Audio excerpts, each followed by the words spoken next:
శ్రీ గణేశాయ నమః. శ్రీ గురుభ్యో నమః. జై శ్రీరామ్.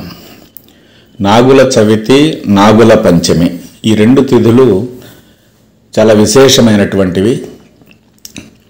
అనేక నాగదోషములు, సర్పదోషములు ఉన్నటువంటి వారికి ఈ రెండు తిథులలో చక్కగా ఆ రోజంతా ఉపవాసం ఉండి, తలస్నానం చేసి ఉపవాసం ఉండి, పొట్టలో పాలు పోసి, వేడివేడి పదార్థం తినకుండా, కత్తితో తరిగినటువంటి కూరగాయలను వాడకుండా, ముఖ్యంగా పొట్లకాయ వంటివి అస్సలు వాడకుండా నియమంగా ఉంటూ, సాయంత్రం కూడా కొద్దిపాటి తేలిక ఆహారాన్ని తీసుకొని నేల పడకతో గనక ఈ నాగుల చవితి, నాగుల పంచమిని గనక ఆచరించినట్లయితే సర్పదోషాలు, జాతకంలో ఉన్నటువంటి కుజ, రాహు, కేతు సర్పదోషాలు అన్నీ సంపూర్ణముగా తొలగి సంతానము యొక్క అభివృద్ధి, సంతానపరమైన దోషాలు ఉంటే అటువారికి సంతాన దోషాలు తొలగి సంతానము కలగటం.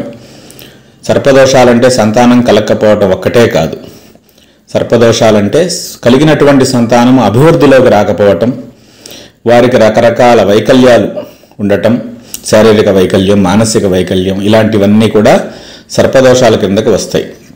సర్పదోషాలంటే ప్రతి వంశములో ఉన్నటువంటి పూర్వీకుల్లో వాళ్ళు ఆచరించినటువంటి సమస్త దోషాలు అవన్నీ కూడా సర్పదోషాలుగా మన యొక్క జాతకాల్లో ప్రతిబింబిస్తూ ఉంటాయి.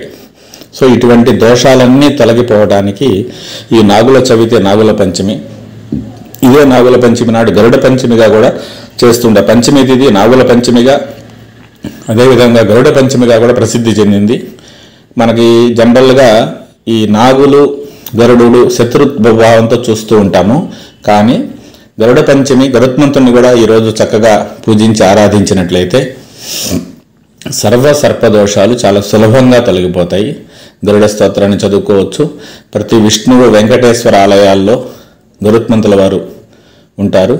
వారిని చక్కగా పూజించి నమస్కారం చేసుకొని నైవేద్యం సమర్పించుకున్నట్లయితే సర్పదోషాలు తొలగిపోతాయి. అదేవిధంగా సర్పదోషాలంటే జాతకరీత్యా కూడా కుజ, రాహు, కేతు, ముఖ్యంగా సంతాన నక్షత్రం, జన్మలగ్నాతు పంచమ స్థానం సంతాన నక్షత్రం. ఈ పంచమంలో రాహువు, పంచమంలో కుజుడు, పంచమంలో కేతు ఉన్నప్పుడు ఇటువంటి వాటిని సర్పదోషాలుగా పరిగణిస్తారు. పంచమంలో ఏ గ్రహాలు లేకపోయినా కూడా కుజ, రాహు, కేతువుల సప్తమ దృష్టితో పంచమాన్ని చూసినట్లయితే దాన్ని కూడా సర్పదోషంగానే భావిస్తాం. సో ఇటువంటి దోషాలన్నీ పోవాలంటే ఒక్కొక్క గ్రహానికి విడిగా పూజలు చేసుకోవటం, శాంతులు చేసుకోవటం, ఇవన్నీ కూడా ఖర్చుతో కూడుకున్నటువంటి పని. కాబట్టి శాస్త్రంలో మనకి చాలా సులభమైన ఉపాయం ఈ నాగుల చవితి, నాగుల పంచమిని ఆచరించే విధానం.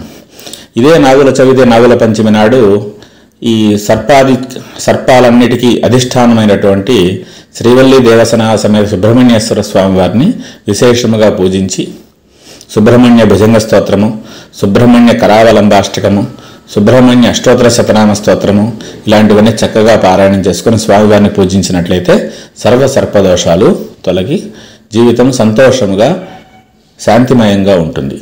ఇంతేకాక విష్ణు భక్తులు, శ్రీరామ భక్తులు, హనుమద్భక్తులు ఇలాంటి వారు కూడా పరాశర సంహిత, హనుమన్ మంత్ర శాస్త్రమైనటువంటి పరాశర సంహితలో ఆంజనేయ స్వామి వారు ఒక నాగదేవత, నాగకన్యకకు సర్పబాధ, గరుత్మంతుడి యొక్క బాధ నుంచి విముక్తి కలిగించారు. అట్టి ఘట్టాన్ని పారాయణం చేసుకున్నా కూడా పరాశర సంహితలో నాగబంధ విమోచనం. సో సర్పదోష తొలగి శ్రీ ఆంజనేయ స్వామి వారి సంపూర్ణ అనుగ్రహం కలుగుతుంది. ఇదే విధంగా ఇవన్నీ చేయలేనటువంటి వారు ఉంటారు. ఇవన్నీ మేము చేయలేమండి, మాకు కుదరవు అనేవాళ్ళు ఉంటారు. వారు చాలా సులభంగా చేసుకునే విధానం ఏంటయ్యా అంటే, ఈరోజు కనీసం తలస్నానం చేసి శరవణ భవ, శరవణ భవ, శరవణ భవ అనేటువంటి నామాన్ని 108 సార్లు కానీ 1008 సార్లు కానీ మీ యొక్క శక్తి మేర ఈ శరవణ భవ మంత్రాన్ని కనుక జపించుకున్నట్లయితే చక్కగా శ్రీ సుబ్రహ్మణ్య స్వామి వారి విశేష అనుగ్రహం కలిగి సర్పదోషాలు శాంతిస్తాయి. శుభము, శాంతి.